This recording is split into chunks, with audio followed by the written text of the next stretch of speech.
All right, here we go. Welcome in. It is a fine edition, a fantastic, a profitable edition on this Wednesday, January the 15th, 2020 of the Happy Hour Tip-Off Show. It is powered by WagerTalk.com. He is Mr. Clean Sweep, Ralph Michaels, there joining us from WagerTalk.com.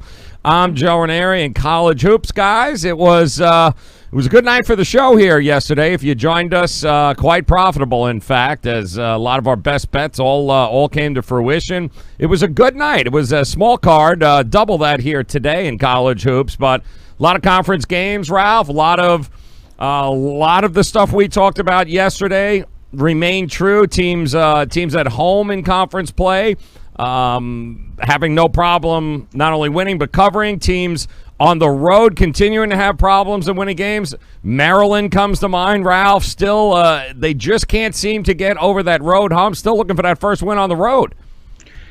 Yeah, Maryland did what we thought. They ended up covering a lot of places at 2.5. So, they battled a low defensive scoring game. My take from yesterday was there were a couple key players missing yesterday. And you can't overreact to just one player being out when you have a quality team. Richmond comes to mind. Richmond is a team that clearly their best player, Blake Francis, their point guard and backup shooting guard, actually backup shooting guard and backup point guard. I know I can speak. He missed the Davidson game. Yep. So, he didn't play. Top player out. Did it matter? Nope. No, Richmond goes on the road and beats Davidson 70-64. And, and another, we talked about, in the Kansas game, Dotson had a hip pointer. They thought he was going to go. All reports he was going to go. I believe he doesn't even see the court. I don't think he made it, yeah.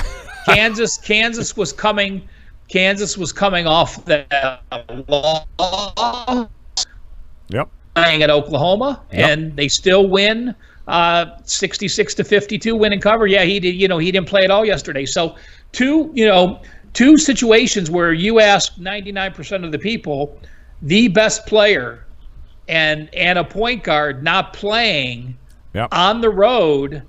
But yet those teams still, these are deep teams that are playing well, that can survive one or two games without their main player being there, and they did so yesterday. Yep. Well, it's definitely worth keeping note of, guys. It was a good night of basketball, and of course, with every good night of basketball, there comes great heartache and pain, depending on which side you are on, Ralph. But definitely had some upsets last night, and you don't have to look any further, of course, in that top game right there, guys. Clemson at home taking on Duke, and, Clemson the game before, some people thought it might have been a letdown, the first time they win in Chapel Hill in forever. Now they're at home. They got to welcome in Duke. Will they be able to do it? Well, they were getting 10.5, Ralph, and, they won both halves, too. They won the first half, and they took care of business in the second half. I tweeted last night, Joe, North Carolina's way down, but Clemson still deserves credit. Mm-hmm. They're only the fourth team since 2006 to beat North Carolina and Duke in back-to-back games. Yep. The other teams that did it, Notre Dame in 2015, that was in the ACC tournament when they made that run. Florida State in 2012. And Maryland when they were in the ACC in 2007. So, knocking off those blue bloods in back-to-back games has happened 3 times again since 2006. Yeah, I got to tell you, and one of the other games, too, we mentioned, of course, Richmond-Davidson there, but the other home team to take care of business as an underdog was Miami of Ohio there against K-State. K-State made a comeback there in the second half, but credit Miami of Ohio. Matched them point for point. Both teams scored, right there in the 40s, and they wouldn't relinquish. So kudos to Miami of Ohio pulling out the upset. Yeah, Kent State to me clearly, should have been the better team. Mm-hmm. I looked down at even using them. Miami had come into the game, and I think they were 2-10 or 2-8 their previous games against D1 foes. They had lost to Central Michigan by 11, Bowling Green by a couple on the road, and Buffalo by 5 at home. But, Miami's that team that has decent offense, has kept the games close, has never gotten blown out in MAC play, and finally gets the big win at home. Yeah, and that was a big win there at home, getting the job done. Of course, some of the top performers there from last night, Ralph, as we take a look at some of these names on the board. Another great game, and it was funny. It was one of the matchups we talked about here on the show yesterday a little bit, was that DePaul game at Villanova. Now, we thought, and, ironically enough, we talked about, well, here's some defense. DePaul not having a great stretch, was 9.5 points too much. Villanova's defense, would they be able to shut them down? And, they shut them down of sorts, but it was, I believe, a nail-biter there right up until the end. Yeah, overtime, in fact. Yep. And, remember, Joe, just to remind people what we said yesterday, when you looked at DePaul and you looked at the teams they had previously played, yep, you think of Villanova as a good defense, but they came off playing Seton Hall, Providence, and St. John's, yep, and actually all three of those teams were playing better defense this year than Villanova. So, DePaul, after 3 top 80 defenses, they played one outside, and what happens? They get that cover in overtime. Yeah, no, that was great. Good stuff there from Charlie Moore, of course, for DePaul, putting up 29 points, 6 assists, 3 steals. And also, Ralph, even another really great game, and kudos to you. Texas A&M, it's been an evolution there. New coach, new system. They were having a lot of trouble scoring early on in this year, but let's face it, they took on an LSU team there. They were getting some points, 6.5, I think, and gave LSU all they could handle. Another overtime game. They didn't win the game, but maybe they won the battle. Well, they were up by 5. LSU scored the last 5 points of regulation, and then hit a quick 3 in overtime.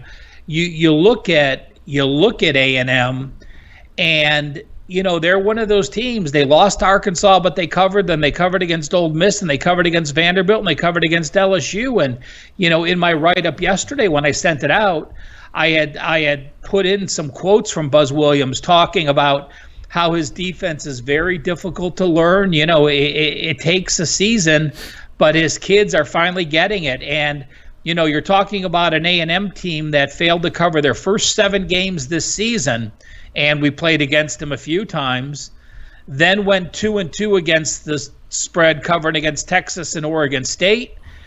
So right now you look at it, and since December the 1st, they are actually 6-0 against the spread against power conferences. The 2 games they haven't covered since December 1st, a 10-point favorite against Texas Southern and a 9.5-point favorite against Texas A&M Corpus Christi. So you play a superior foe. Buzz Williams has his defense playing. As a big favorite, they don't have the offense to cover those roles. So, right now I'm looking favorite, dog. The dog has now covered the last 10 A&M games. There you go. And Josh Nebo, a big performance there, 42 minutes in overtime there, 20 points, 9 boards, guys, 3 assists, couple of blocks. Really good effort on his part there. And, Ralph, as we take a look at some of these big covers last night, and this was another interesting game we had talked about here. I was half right. I looked at the under in that West Virginia TCU game, and I said, TCU can't shoot free throws, not like West Virginia can either. But, listen, they had a hard time scoring against Oklahoma State, taking on a West Virginia team that plays defense better than anybody. I figured maybe the first one to 50. Well, they barely got to 50, TCU. I just didn't count on West Virginia scoring close to 80 points there. Yeah, Bob Huggins right now has taken his defense to a new level. They're number 1 in adjusted efficiency. They're number 1 in effective field goal percentage. They're number 10 in the country just looking at two-point percentage. They're number 2 in the country in 3-point percentage. He has a special crew, and you look at West Virginia at 14-2. your losses: on the road to Kansas by 7 and at St. John's by 2. So they clearly are going to be in the picture to decide who wins the Big 12. And I got to tell you, I was so disappointed that Tulane game there. They just didn't show up at home, but give Central Florida credit. 21 points, Ralph. They went over the number there. Listen, I thought it was a coin flip game myself, but they didn't show up, and Central Florida took it to them. Yeah, UCF. Tulane was my loss last night. I had Tulane on my card, 2 in one day. But I had Tulane, and they're clearly playing better under Ron Hunter, the old Georgia State coach, his first year here. But in UCF, what happened was this. It's just you had a team that was a decent middle-of-the-road team who was off 3 straight losses, off 5 straight losses overall, off 3 straight or 4 straight losses in conference play. And they were just a desperate team that, that did what they had to do and get a win. So Tulane perhaps a little high on themselves coming off that upset win against Temple. And their previous home game was an upset against Cincinnati. So I probably pulled the trigger a little early, thinking Tulane can handle the role of being a favorites coming off an upset win. And you just have to gauge back sometimes when that happens. A desperate team against a team in a different situation that they're not accustomed to as a favorite. Yeah, they just got out-hustled really a lot there. So it's, Tulane is still a team I'm going to be backing moving forward as well. And look at these unders, Ralph, if you will. I mean, these weren't very high-scoring games to begin with to start numbers. But, we talked about Kansas, Oklahoma there, and that one going under by almost 20. But, Wisconsin, Maryland, another one. 125 was that number, and that hits the under. And Northern Illinois, that's another one, too. 14 points under that 135. Well, point taken for me is when you have teams like Kansas and Richmond, if their point guard's out and the other guys rally, the pace gets slowed down. Because of their defense and they're playing without their star. And what happens, like I said, the other players step up, the next guy up takes over. But when you're missing your point guard, it's going to tend to lean to the under because that team is not going to press the pace. Hence the Kansas game, and the Richmond final was 70-64.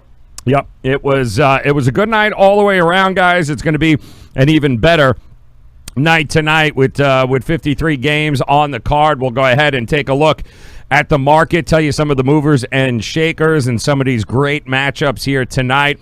All the big conferences going to have really good matchups coming, but let's take a look at our trend and angles of the day here, Ralph, surrounding these 59 games already on the board. Tell me what you found here tonight.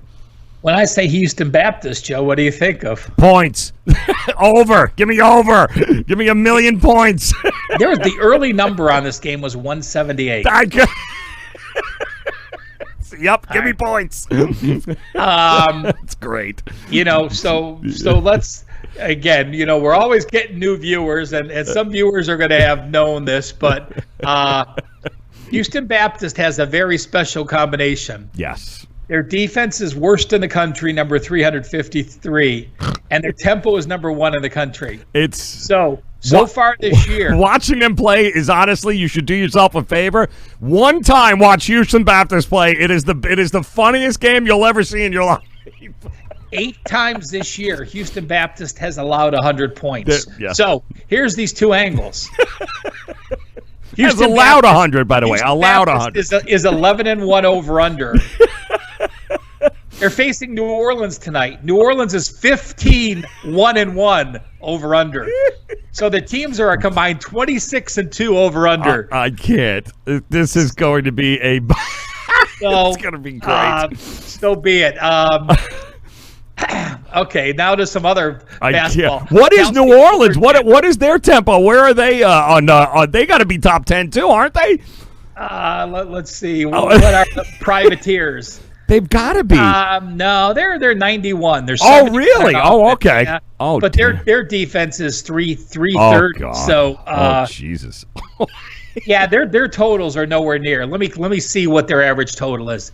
Houston Baptist average total is 165.5. I can't. New Orleans average total is 142. So wow. they're just a team that gives up a lot of points, but I certainly have to tweet that out later. Yep. And just for it did open, like you said, 178 there. Somebody's bet it's bet 171. People can't believe it, Ralph. They've already bet it down to 171. And you know what? Good, because I'm taking the over. Yeah. Cal State Fullerton at home has now failed to cover 11 straight games. They're 0-11 against the spread. Wow. And they have Fullerton today. Bucknell 1-11 ATS on the road. Tennessee 11-1 over under on the road. And in the Iron Bowl, Alabama has now covered 8 straight games. So we'll talk about that game more in a minute. And Rutgers, Rutgers is a team that, I tweeted as well. They joined the Big Ten, I think, in 2015. They have yet to be a favorite against Indiana in their meeting since 2015. The average line was plus 8.8. They're now a 3.5-point favorite against the Hoosiers for the first time, and Rutgers has covered 7 straight games overall. Well, we've got, whatever we said, guys, we got some great matchups here tonight, and I can tell you one of the ones that stuck out to me from a mover and shaker here, some early action coming in, would have to be this Kentucky, South Carolina here game, Ralph, that it appears.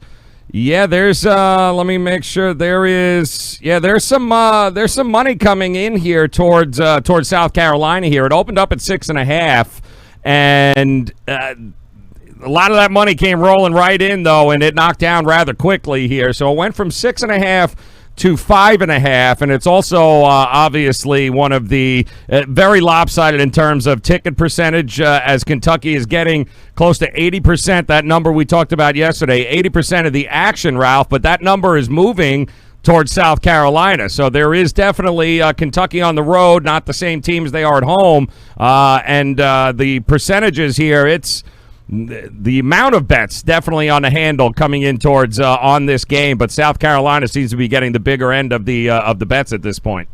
Exactly what you would expect, Joe. You have a team that's 12-3 at Kentucky playing a team in South Carolina that's 8-7. It's off 3 straight losses, and this is the same Gamecocks team that, before losses to Florida and Tennessee, lost to Stetson, one of the worst teams in the country at home. So, you see that team in South Carolina, and the public is all over Kentucky, but we know that Kentucky has struggled going into Columbia in the past. So, it's not so quick in my book.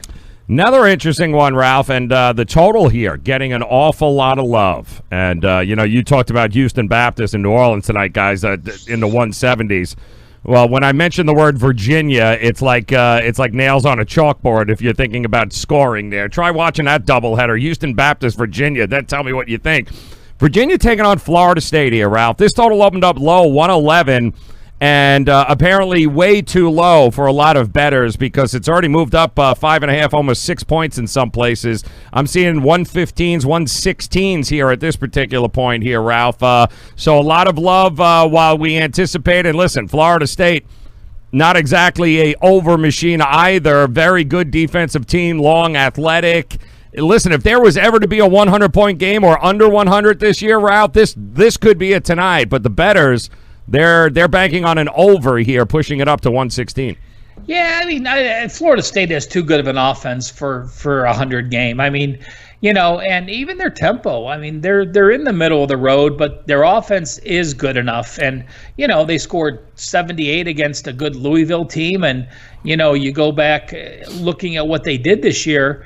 They had a low-scoring game against Purdue in a neutral setting, which was 63-60 in overtime. But Virginia, Virginia's numbers look good, but there's just it's not clicking. They're not that elite team that shuts people down, and I look at what they did. This is that same team that scored 39 against Virginia Tech. Well, granted, it's going to go under if you score 39, but losses to Boston College and Syracuse, and at South Carolina at home aren't what you're used to seeing from a Tony Bennett squad. And one final game here, Ralph. Biggest mover on the board so far from a point total, from a spread total rather. How about Iowa State Baylor? Baylor coming off of that dramatic win, Allen Fieldhouse, Kansas. They get their first win in forever there. They're riding high. They come home. They welcome in Iowa State. It was a double-digit opening, Ralph, at Baylor laying 11, but boy, that didn't last long because it's down to 8. So there's a lot of people feeling this could be a trap spot for Baylor, maybe a big letdown spot here tonight. I don't know, but I mean, right now, Baylor's playing as well as anyone in the country. There's no question. Scott Drew has these kids playing well. Their top 25 offense, their top 5 or 10 defense. I think it's just, how much do you have left in the tank? You beat Texas, you go on the road to beat Texas Tech, then you go on the road to beat Kansas. Right. I just think after that gauntlet and those 3 physical games and the last 2 on the road, that, Baylor comes out of this with a win. They're happy. I don't think, they may not sniff a point guard, and now you're playing a desperate team in Iowa State who comes at 8-7. Yeah. And we just had this conversation about UCF.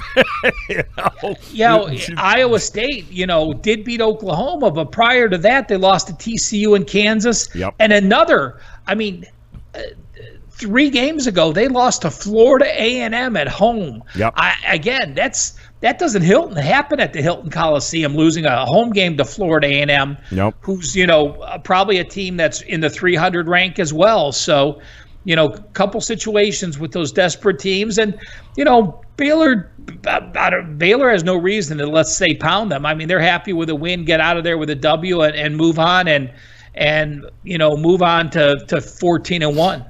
One other one I'll mention here. It's a team Ralph and I like a lot, and the numbers are going the other way, Ralph. Indiana State, we talked about it, very proficient three-point shooting team, really started the year off slow, really picked it up, Ralph. They are at home here tonight taking on Evansville, who's had all sorts of drama surrounding the coach and everything else, but Evansville, don't forget, started off with that big upset at the beginning of the year. Everyone loved them, and then it fell apart. But somebody's betting them because Indiana State opened up as a 12-point favorite. It's also down to single digits. The total keeps rolling down, too. Ralph opened up at 141. I'm got 136s across the board here. What are your thoughts? Are you still a fan of Indiana State? Too much for me to lay in this spot.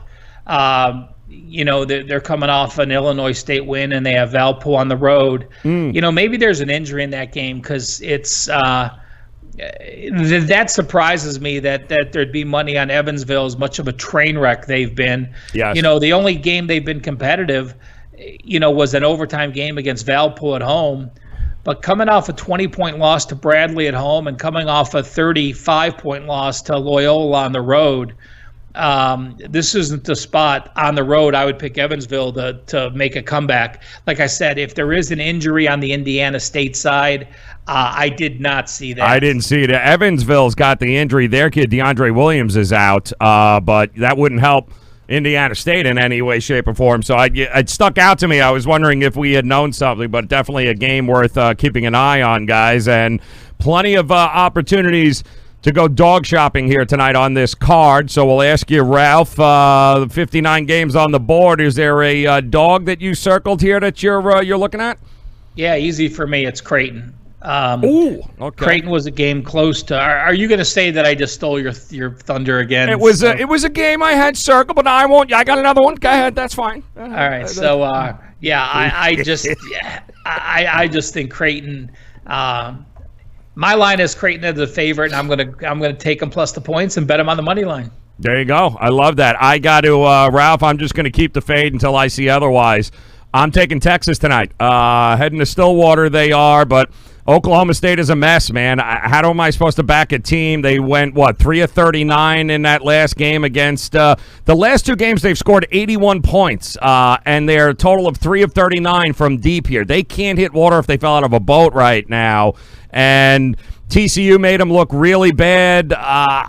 There's nothing exciting about backing Oklahoma State, especially as a favorite. I think Shaka Smart coming into this game here, they're really starting to play some, play Shaka Smart type of basketball. They've got the defense. I like the way they're shooting better than Oklahoma State right now. It'd be very hard for me to lay 3.5 points at home with Oklahoma State. I think Texas is a live dog tonight. Joe, before we get to the situational play, I have to ask you a question. Shoot.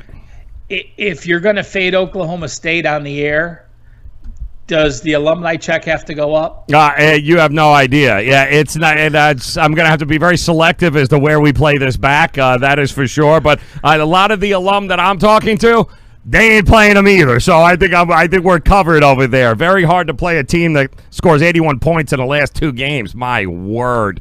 All right, talk to me situationally here, Ralph. What do you got going on here tonight? I have a system, and, we talked about the angles. Angles are team specific.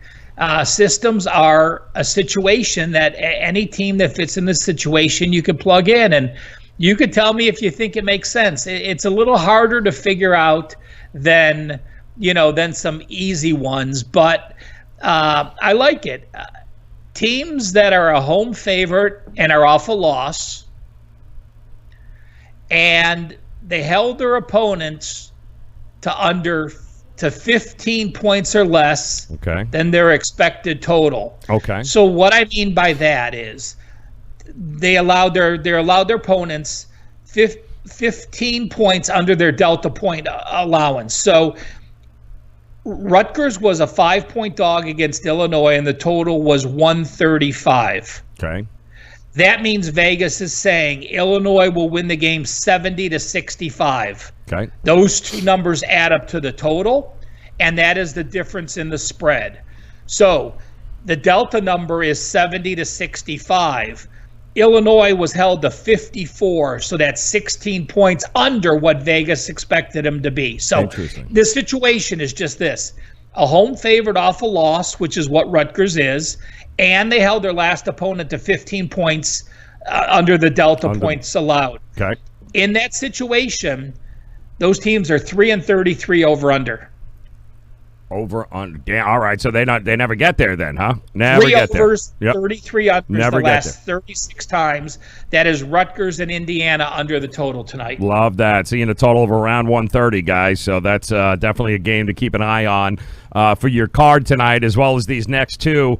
Couple of feature matchups here that we'll break down for you, and I guess we'll start no better place, Ralph. We talked about this game a couple of days ago. Looking forward to it. Seton Hall on the road taking on Butler. Now, Seton Hall, the kid, I don't know, he's got 9,000 consonants in a letter. It begins with an M. He's the 3rd leading scorer. Sandro Mamolushkaville. There you go. We're going to go with that one there.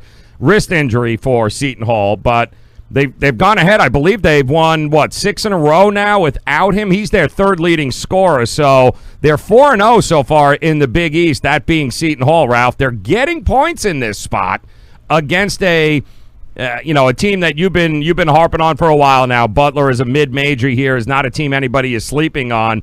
It's 5.5. The total is 125.5 here, Ralph. Is Seton Hall being a little undervalued on the road here? I don't know. I mean, Hinkle's probably one of the toughest places in the country to play. Brutal. Brutal. I look at Butler and, your loss. You've played the number 43 schedule, so you've played a very good schedule. It's not like you've played the Sisters of the Poor. Right. You have not played a lower division team. You are 15-1. And your one loss is to Baylor on the road, who I just said is playing as well as anyone. Oh, yeah, and by the way, that loss to Baylor was by 1 point, 53-52.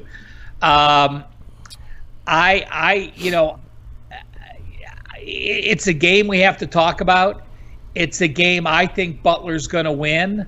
but it's a game I cannot get to the window to because I think this game would be in the 50s, and I don't want to lay 10% of the point total that I think is going to be final to a team which has a top 5 or top 10 defense. So, Sandro M has been out 8 or 9 straight games. So Seton Hall has clearly made the adjustment without him, and when you can play, when you have a top 10 defense, and you could say you have the best player on the floor in Miles Powell, and you're getting 5 points, that right there is the reason I can't play on Butler. So best player on the court, top 10 defense, getting 10% of what I think will be the total points scored for both teams, for either of the two teams. I would lean under in this range. Yep. And, to me, I think they're the two best teams in the conference.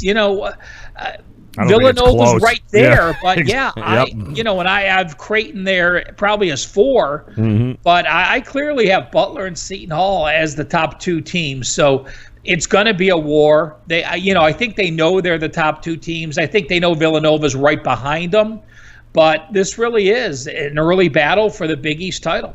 Yeah, to back your thought about the under and with the total here, guys. The under is 6-2 in Seton Hall's last 8 overall, and it's 5-2 in it looks like the Bulldogs' last 7, 7-3-1 in the last 11 at home to the under. So with that defense, they've kind of been a very profitable team to back, as has Seton Hall being able to play some defense and getting some scoring. So it's going to be a great game. Miles Powell, 24 and 23 points in his last couple of games, and you're right, he's probably going to be the best player. He is going to be the best player on the floor tonight, so that's going to be a must-watch television as far as I'm concerned.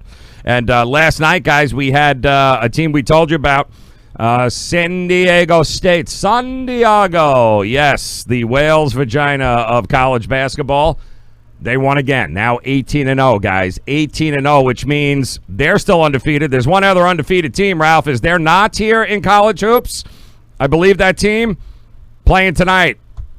Alabama, they're playing. Auburn. Alabama here tonight. Auburn, a 2.5-point favorite. Total is up there, Ralph. 159. It opens up at 9 o'clock Eastern time here tonight. Alabama, are they a live dog here? Dare I say it? Yeah, I mean, the game's basically a pick-em. Well, when you say, well, why is an 8-7 team basically a pick-em, against a 15-0 team? Well, the 15-0 team played a number 238 strength of schedule in non-conference. They've only played the number 100 schedule overall. Alabama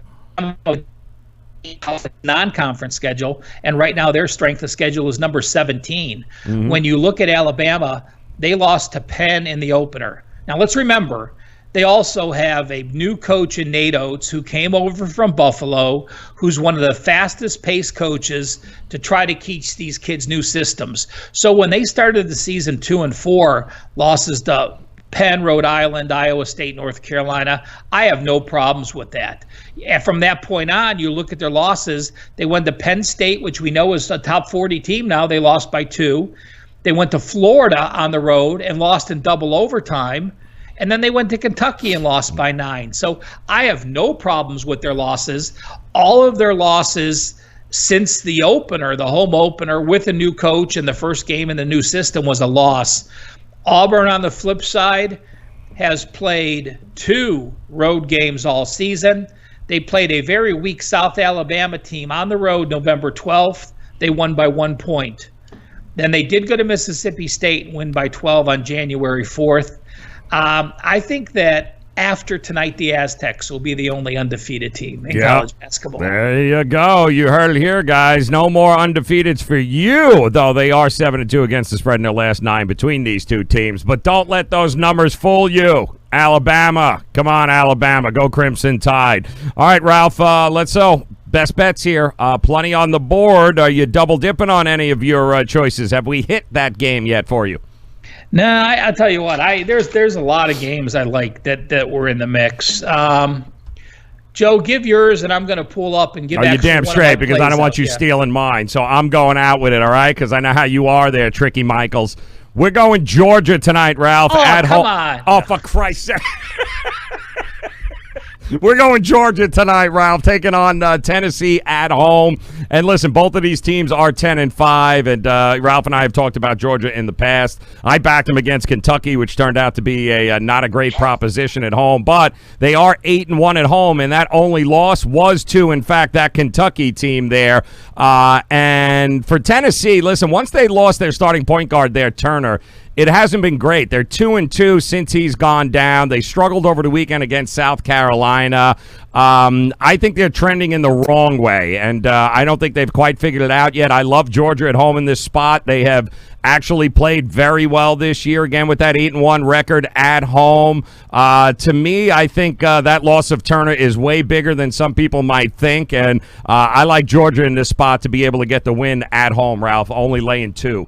Yeah, Turner now missed 4 straight games. The loss to Wisconsin, the loss to LSU, yep. and you've seen what they did. I mean, they were a much better offensive team with him. Obviously, without him, 48 against Wisconsin, 64 against LSU, 69 in a win against Missouri, and then 56 points against South Carolina. So offense certainly an issue for the Vols, and now they have to go on the road and try to match Georgia's much improved offense with Anthony Edwards. Yep, absolutely. All right, Ralph, where you going? I want to let our viewers know that I have my first 5% college basketball totals of the year. It's only the third 5% totals play I've had in college basketball the last 2 years. I did split my 2 plays last year. So if you're looking for a big totals play, I do have one available. And I'm going to give one of my actual plays. So, sometimes we give best bets out, and sometimes we're giving an actual release that we give to our all-access customers. And that play is game number 848, Minnesota. They're laying a couple points to Penn State. And, if people watch this show, they know how much, I like this Minnesota squad. You look at Minnesota and you look at their losses since December the 1st. At Iowa, no problem. At Purdue in double overtime, no problem. At Michigan State, no problem. Arturo is listed on the injury list. He just won Big Ten Player of the Week. He got banged up in the win against Michigan. They just kept him out of practice a couple days to rest his shoulder. He will be playing, and he'll be fine. And then you look at Penn State. Penn State's only played 3 road games. They beat Georgetown early in the year. Then they lost to Ohio State by 30 and lost to Rutgers by 11. I think they get exposed here. The offense only scored 49 at home against Wisconsin.